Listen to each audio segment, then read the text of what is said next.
This is part 2 of the review for Anything You Can Imagine, Peter Jackson and the Making of Middle-earth by Ian Nathan. So let's go through the book chapter by chapter to get a better idea of what it covers. So it opens with a forgettable foreword by Andy Serkis, then a prologue describing the beginning of the Return of the King premiere, then we get to chapter 1. It starts out by covering prior attempts to make Lord of the Rings films and also Tolkien's reactions, which I really enjoyed reading about as this stuff was mostly new to me. Although, and this is going to be a running theme, how much is new to you will vary wildly depending on what you've heard and read before. Specifically, I wonder how much of the content from this chapter has been recycled from the book The Lord of the Rings, the films, the books, the radio series, which I have not read. It was also by this stage that I realized this book is going to be rife with Ian Nathan's editorializing. Then it moves on briefly to Peter Jackson and the state of his career in 1996, then it jumps back to his childhood briefly, before briefly jumping to the early 90s and the making of Bad Taste. Then it jumps time and subject to talk about the 1981 Lord of the Rings radio series, and then that's the end of the chapter. And so you'd better get used to this sort of absurd jumping around because there's a lot of it. I'm not going to break down every chapter like this, but I just wanted to give you an example of how the book suffers from serious ADHD. It reads like the author got high and wrote a rough draft over the weekend, and then the publisher just rubber stamped it and sent it to the printer. Chapter 2 starts out with Heavenly Creatures and talks about Peter trying to keep his and his team's career afloat amidst different projects falling through, and this is really the only part that feels like it lives up to the whole Peter Jackson angle being touted on the cover and title. But mostly this chapter and chapter 3 are all about Hollywood politics, studio stuff, Peter and Fran Walsh coming up with the project, pursuing the film rights to Lord of the Rings, pitching it to different studios, all the stuff that happens before pre-production, the journey to getting the movie greenlit, which is unfortunately rare to actually hear about. So it is really great stuff, and particularly because this story of Lord of the Rings getting off the ground is one of my favourite movie-making tales. However, it was all covered better in Brian Sibley's biography on Peter Jackson. In fact, the first 100 pages of this book is essentially stuff that was covered better in the Sibley book. There is technically new and exclusive information in here from Ian Nathan's interviews, but at best it's just trivia and at worst just extraneous detail. And so it was cool to learn a couple of new details, but for 100 pages that's pretty dismal. But if you have no intention of ever reading the Brian Sibley biography, then your experience will be the opposite, and the first 100 pages will be where you learn a ton of really interesting stuff. Chapter 4 is about the writing of the scripts and bringing on Alan Lee and John Howe to create the concept art. The fact that these two very important, interesting subjects are crammed into one chapter is very telling about what this book chooses to focus on. Basically, the artistic, creative, and technical hows and whys of the making of Middle-earth are recounted in very broad, general, uninsightful ways. There's too much of a bird's eye view. Occasionally you will get great little details, but overall, for a book this size, it's seriously lacking behind the scenes detail and how and why things were actually made. Which seems kind of ridiculous when the book's subtitle promises The Making of Middle-earth. Instead, the focus is on the author pontificating and trying to play the role of a vague storyteller. Or when it's actual quotes from the folks involved, too much of it comes across as what it was like making the films rather than how the films were made. I'm sure a lot of those sentiments are very true and important personally to the people involved, but not to an audience. And I'm not saying this book needs to be a nuts and bolts account of how and why everything was done. Like, I'd be more than happy even if it was just behind the scenes trivia, insight into why certain decisions were made, or fun anecdotes from the time making the movie. But just give me something that's actually worth paying money for and reading. So for example, you can pause here and read this about 3/4 of a page to see what I mean about the author being a pontificating storyteller with so much broad, pointless fluff. Even Elijah's quote at the bottom is poorly chosen, as it likewise offers no actual detail for the reader. It's just a generalization without anything deeper to back it up. And by the way, this is not taken from an introduction or an epilogue or anything that's supposed to sort of like get you in the right headspace. This is just a random but common example taken from almost 200 pages in. I suspect all this is due to Ian Nathan thinking he had enough interview material to create a whole book, discovered he didn't, and had to pad everything out with his verbal diarrhea and and cribbing from other sources. And I hope this is the case because the more horrifying alternative is that he is actually this verbose and thinks what he's writing is genuinely good and interesting. And it's just so frustrating because this book does have plenty of stuff worth reading. It's just buried under mountains of space-wasting fluff, and overall the book is seriously plagued by an idea of tell, don't show. Another good example in this chapter being that while it does outline the evolution of the major iterations of the script, which is cool, but again, the Sibley book does a much better job by actually having excerpts of stuff that was cut or changed from the earlier drafts. The next two chapters are about casting, and these were pretty great chapters, how everyone was discovered and brought on board. Particularly interesting was the discussion of all the actors that were considered or auditioned for different roles. Morgan Freeman as Gandalf, Tim Curry as Saruman, Nicolas Cage, Vin Diesel. Also, this book has the most detail I've come across for Stuart Townsend's hiring and firing as Aragorn, which I think is a very important and interesting piece of this production. Then we get to chapter 7, which is by far the best chapter in the book. Basically, it's a very, very rough covering of the shooting schedule for each month of production, and for each of those months we get one anecdote or recounting of something specific that happened during that time. And one story a month doesn't sound like much, and it's not, and so I wish there could have been more, but it's good because they're deeper and more specific than anything else in the book, and consequently the most interesting, insightful, or just entertaining. The direction of this chapter really supports the case I put forward in the first part of the review for this book to have been more of an oral history, because if this chapter had been what the book had have overall focused on or felt like, it would have been amazing. It's a pretty long chapter too, which is good, but not nearly long enough. Next up is the chapter on Weta, and the book basically returns to its old tricks. Most of it's just about Richard Taylor and the history and infrastructure of Weta and what they needed to make the movie in general. Again, opting for that rather than detail on how they brought specific elements of Middle-earth to screen beyond only a handful of examples in a whole chapter. And even though all this stuff about Weta is super interesting in and of itself, but it still perpetuates the super uneven nature of this book. Like, you get all this broad setup about Weta, but then very little payoff as to how that practically and specifically relates to any of the film's individual elements. So the balance of, is this about Weta Digital or is this about the movie, is way off, and the purpose of the book continues to be unclear. The next two chapters are super bloated descriptions of showing the preview at Cannes and the Fellowship marketing, premiere, and critical reception. There's some good stuff about the conflicts with New Line, and the stuff about editing is okay, but not particularly satisfying because there's just not enough, and certainly not enough interesting specifics. But overall, I really hated these chapters, not because they're uninteresting in and of themselves, but for a book that, according to the title, is supposed to be about the making of the movies, it's inappropriate to spend so much time on this sort of thing. 50 pages. That's almost 10% of the book just on marketing and premieres and reception of the first film alone. It's the sort of thing you'd expect from one of those unofficial fan guides where they have to use that type of stuff as filler because it's all they have access to. But for an official book by a journalist who's had 15 years of interviews with the cast and crew, it's ridiculous. It doesn't feel like he's taken advantage of this privilege. Well, I mean, he's personally clearly taken advantage of it, but that's not what I meant. Also in the midst of this chapter, we get the only images in the book, and the photos are nice, but except for the 9 pictures of the book's author, I have seen them all before, many in the Brian Sibley book, although some are reproduced here in colour, which is nice. But ultimately, having all the images crammed together in one section, as is common with books published in this format, it does always make them feel like a non-essential afterthought. Like, at least in the Brian Sibley book, the abundance of photos throughout really added to the book, even though in black and white. And this book really could have used something similar. I think every book benefits from having lots of visuals, and especially film-related books, as film is a visual medium, and especially a film that's a fantasy spectacle like this. Not only would that make it more enjoyable to look at and treasure, but there's a reason they say a picture is worth 1,000 words. Another thing I noticed about this photo section is that the pages aren't numbered. And I don't just mean the numbers aren't printed on the pages, I mean that this is page 272, and this is page 273, so referencing those photo pages is made unnecessarily difficult.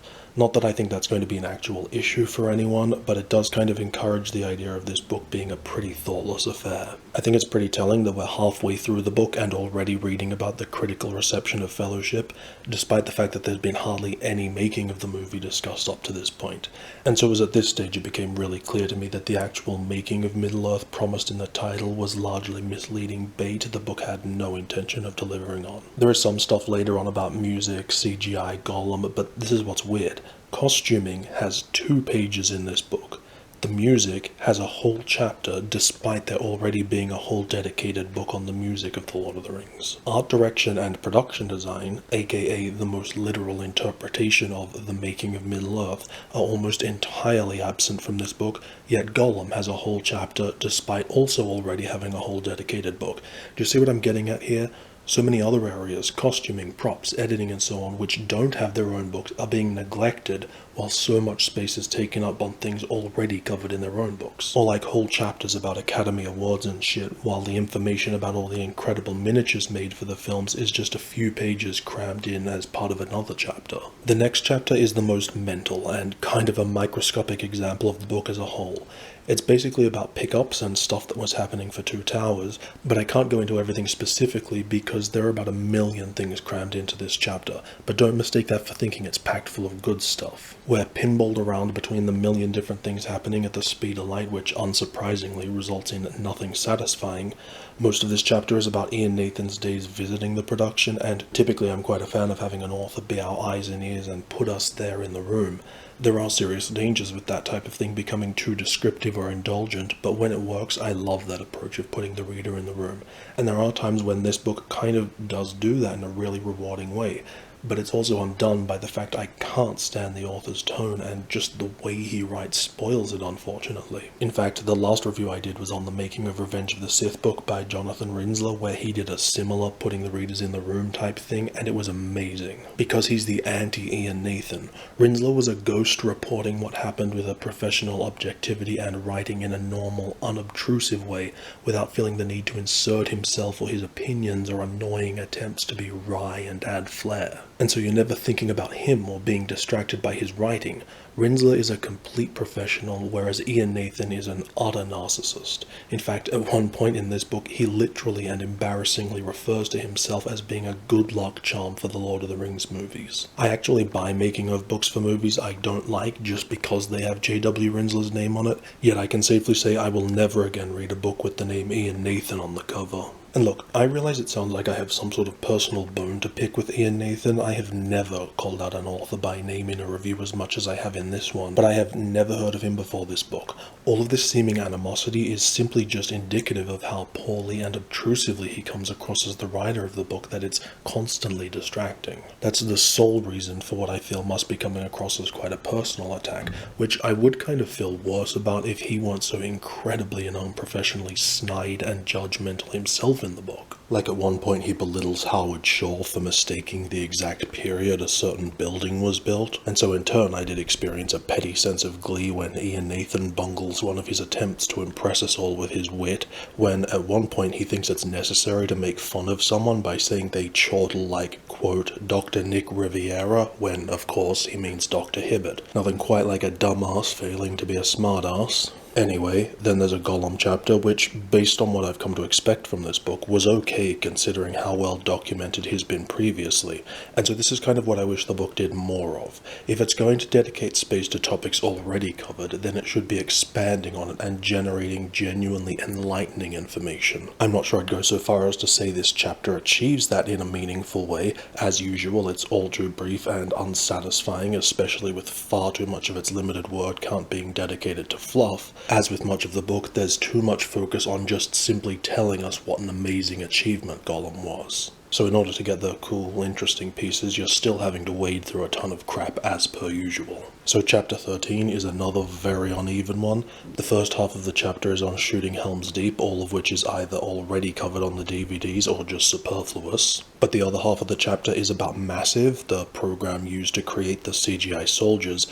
which has also been covered in other sources, but surprisingly, this book has some of the best stuff I've read on it. Of course, it's still very short and light, but it does a really good job of covering the the development of the program and highlighting some specific examples of how it was utilized in the movies, so that's very good. It's more like what I would have wanted the Weta section to be. In fact, why wasn't this in the Weta section? But then, all of a sudden, it completely changes direction to talk about the release of The Two Towers. This chapter is just a crazy, scatterbrained grab bag, garbage bag, of Return of the King stuff. I mean, there's clearly no intelligence behind any aspect of this book, but in my desperate attempt to find any rationale to latch onto, I wonder if the intent of this jumping around all over the place is trying to capture the idea of a lot of things happening simultaneously, which as an idea could actually be really good in terms of giving the book energy and momentum, but here it's just not the case. It's not being applied with any deftness, so it's hard to go into specifics for what this chapter covers, but honestly, by this stage, even the joy of coming across the scant good tidbits had just not become worth the tedium of enduring everything else. Things take a slight turn for the better in the next chapter, which is on the music, and was another one I really enjoyed, possibly because I haven't read the book The Music of the Lord of the Rings, so I don't know how much crossover there is. One specific thing I really liked that's actually unrelated to Lord of the Rings is that it also covers Howard Shore's departure from King Kong, which I thought was another great example of the openness and truthfulness this book displays at times, since the changing of composers is completely omitted from the Kong making of book and from the production diary DVDs, despite it originally being released online prior to Shore being replaced. Not really relevant to Lord of the Rings fans, but for King Kong or Peter Jackson fans, that was very illuminating. Next up is Return of the King Academy Awards and critical reception, 20 pages on a fairly uninteresting subject in terms of the making of the movies. That should only have been a quarter of that and included as part of the next chapter, which is about the legacy and impact of the movies. And I thought this chapter was going to be terrible, but it's handled surprisingly well because the focus is more on the direct impact of the movies for the parties involved and not like the film's influence on pop culture or how it was the rebirth of fantasy cinema or anything boring like that. I mean, it touches on that stuff, but it doesn't indulge too much, and so it's really a pretty great wrap-up epilogue to end on. But then it's like, so anyway, The Hobbit, and suddenly it feels like the start of a whole new book, but this thing's only got 50 pages left. It's so mismanaged. However, I'm also kind of in two minds about how The Hobbit's been handled in this book. Personally, I was so happy to realize that there was almost nothing on The Hobbit, and people who don't like The Hobbit will be even happier than me, because I do like The Hobbit movies, but I am so glad they're largely omitted, because, as I've said, fitting the production of The Lord of the Rings into one book is impossible, so trying also to include The Hobbit would have just been even more ridiculous. And I went in thinking this book was going to be half and half, so the fact that it was actually 90% Lord of the Rings was personally a delightful surprise. But that leads me to why, on the other hand, from a more objective reviewer type point of view, I think this omission of The Hobbit is actually further proof of how ineptly this book has been handled. You'll notice the title is called The Making of Middle-earth and not The Making of the Lord of the Rings, which I assumed was a way of signaling that this book would be like Middle-earth script to screen, in that it would cover both trilogies. Likewise, the blurbs and marketing specifically reference this book covering all 6 films, but that's obviously bullshit and just another baffling way this book is so misleading in communicating what it's about. And so if you are a fan of The Hobbit, or were just expecting the book to cover both trilogies based on that poor communication, you're going to be disappointed, because it just feels so bizarrely tacked on. It's not about the effect Lord of the Rings had on the Hobbit movies, or how both Middle-earth sagas tie together or anything. It really does feel like the beginning of a whole new book. However, it does start off really interesting with all the stuff about getting The Hobbit greenlit, and most of that stuff, and like Guillermo del Toro's involvement, has been reported ad nauseum, but it was great here because it was laid out clearly and truthfully and in one place. But in the end, there's no satisfying payoff to getting invested in this setup, because then the rest of it's just trying to hit a few highlights as it races to cover the entire period from The Hobbit's inception to release in about 40 pages, which is such an uncomfortable length, because for fans of The Hobbit, it's such a pointless tease, whereas for readers who don't want The Hobbit stuff, it's a waste of almost 10% of the entire book's space. Then we finally get to the last chapter, which really makes me wish the book had have ended on the good chapter about the legacy, because this one is just an 18-page eulogy to Peter Jackson and the Lord of the Rings. It's just a big, boring wank that should have been cut.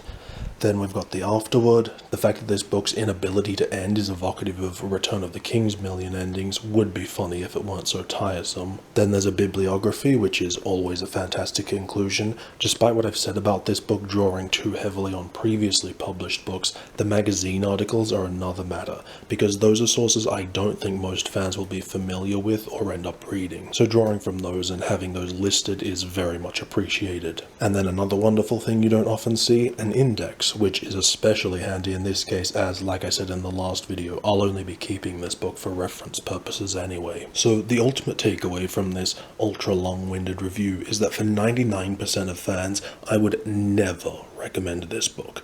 Yet, as much as this book should not be rewarded with anyone's time or money, the fact remains that as a member of the 1% of huge fans, I have to admit, however begrudgingly, I genuinely did get enough good stuff out of this book to make it worth the frustration. And so if you're a fellow Giant fan who really can't get enough and gets great joy out of learning everything about the movies possible, then you may think it's worth it too. But it just sucks, that feeling of when you're a fan of something and a tie-in book comes out that you know is a bad product, that 90% is trash which you reluctantly suffer for the sake of the little flecks of gold buried within that make it worth it for you. But why should that be the case?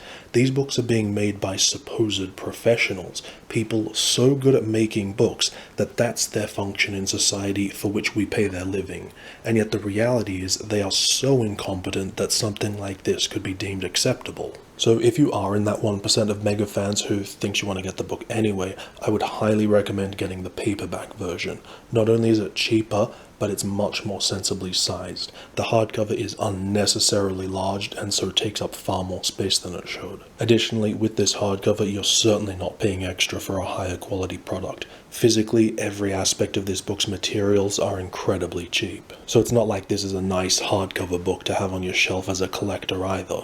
Visually, it's a giant, ugly grey brick to look at, and physically, it feels like cheap crap. So you might as well save space and money and go paperback. In fact, my preferred version for this book would have been the audiobook, since the photos are not good enough to worry about missing out on, but I tried listening to the audiobook and it just has the worst narrator I've ever heard. And so after the bad contents, bad cover, bad materials, even the damn audiobook is terrible, and I just think, how can that be? That everything related to this book is so inexplicably poorly done. I genuinely can't understand it. At this stage, it feels like a joke, or that I'm going out of my way to be overly critical, but I promise that's not the case at all. The reality is the book is a complete mess from top to bottom, an absolute embarrassment to the publishing industry. Oh yeah, I even emailed HarperCollins asking if there were any other differences between the hardcover and paperback, like if the photos had been removed or if they were now in black and white or anything. And they emailed back, do you have the ISBNs, despite the fact that I'd given them the title and author's names, so what, they couldn't just look it up themselves? But anyway, I sent back a reply with the ISBNs and they were like, sorry, we don't have access to those books. Really, the publisher doesn't have access to a book it currently has in print. So yeah, very helpful, very good at encouraging a sale. Obviously the whole company is a joke, though that isn't really surprising as HarperCollins is the McDonald's of the publishing industry. And I guess that's what happens when you reach a certain size. There's a lot less profit in crafting a good product than there is in treating your product and employees like a production line. But you know what? Maybe the author and publisher aren't the ones who should be blamed. In fact, they might be geniuses, because despite being completely unconcerned or unable when it comes to producing a worthy book, they've obviously got a sweet hustle that allows them to produce trash and sell it as treasure to idiots who then reward this behavior. So why should they put in any effort? So instead, I place the blame on those idiots who, in buying and praising subpar books, ensure that a demand for a certain level of quality will never be met.